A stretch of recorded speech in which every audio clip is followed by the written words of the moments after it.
दोस्तों, हमारे चारों तरफ मैटर है और हम भी मैटर हैं। और आज हमने मैटर को भी बहुत ज़्यादा फंडामेंटल लेवल तक इसे एक्सप्लेन कर चुके हैं। जैसे कि मैटर को भी हम तोड़ते गए तो हमें लास्ट जो ऐसा सूक्ष्म पार्टिकल अब तक का मिला है उसे हम क्वार्क कहते हैं।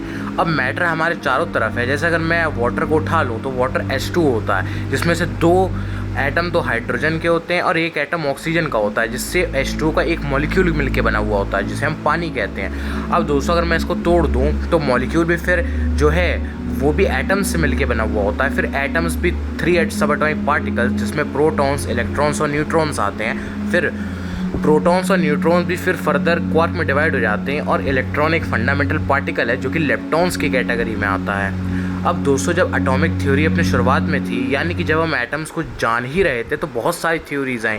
जैसे ये सर जे थॉमसन ने भी अपना एटॉमिक मॉडल दिया, सर नील बोहर ने भी, उससे पहले सर रदरफोर्ड ने भी, और फिर सर एरविन स्क्रोडिंगर ने अपना मॉडल दिया, जो कि अब तक का मोस्ट एक्सेप्टेबल एटॉमिक मॉडल है, जिसे हम क्वांटम मैकेनिकल मॉडल या फिर जिसे हम वेव मैकेनिकल मॉडल भी कहते हैं।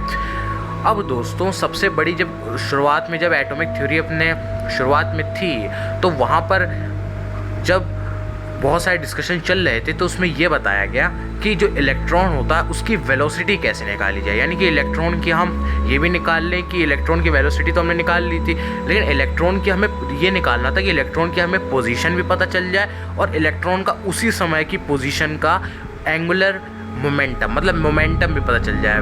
बेसिकली हमें मोमेंटम पता चल जाए कितना है उसमें इलेक्ट्रॉन का, तो उस समय हमें पोजीशन भी पता चल जाए और मोमेंटम भी। अब दोस्तों, यहाँ पर बहुत सब जब डिस्कशन हो रहा था, तो उसमें से एक साइंटिस्ट सामने आए जिनका नाम था सर हाइजेनबर्ग। इन्होंने अपनी थ्योरी दी हाइजेनबर्ग अनसर्टेनिटी प्रिंसिपल। इनके मुताबिक कि हम कभी भी एक समय में इलेक्ट्रॉन की एक ही टाइम पे पोजीशन और उसका मोमेंटम नहीं फाइंड आउट कर सकते। इनका ये कहना था।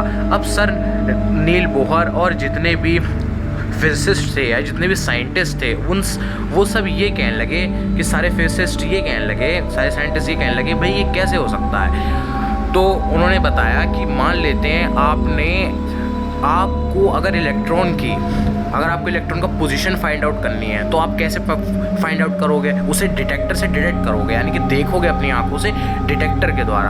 अब अगर आपको डिटेक्टर से डिटेक्ट करना है, तो आपको डिटेक्टर से फोटोन भेजना होगा। अब वो फोटोन भले ही मासलेस है, लेकिन वो भी मोमेंटम कैरी करता है, और वो वही मोमेंटम इलेक्ट्रॉन पर ट्रांसफ़र कर देगा, जिससे उसका जितना भी मोमेंटम होगा वो और बढ़ जाएगा। यानी कि आपने पोजीशन तो फाइंड आउट कर ली उसकी फोटोन को भेज के, लेकिन आप उसका मोमेंटम नहीं फाइंड आउट कर पाए। इसको उन्होंने मैथमेटिकली बताया कि delta x into delta P is greater than और इक्वल टू h/4 पाई, जिसमें h प्लैंक्स कांस्टेंट है और पाई एक मैथमेटिकल कांस्टेंट जिसमें सर्कमफेरेंस और डायमीटर का रेशियो होता है। अब दोस्तों, उन्होंने इसको इस तरह दिखाया कि delta x into delta P is greater than और इक्वल टू h/4 पाई, कि इतना ही एरर होगा आपके पोजीशन और मोमेंटम को निकालने में। और उन्होंने इस चीज़ को इस तरीके से समझाया कि जब आप फोटोन को भेजेंगे, क्योंकि हमें पता है कि हम कोई भी चीज़ देख रहे हैं तो फोटोन्स उससे रिफ्लेक्ट होकर हमें आंखों में आ रहे हैं, तब जाके हमें पता चल रहा है। तो जब आप भेजोगे ऐसे, तो फिर यहाँ पर वो मोमेंटम ट्रांसफ़र कर देंगे फोटॉन्स,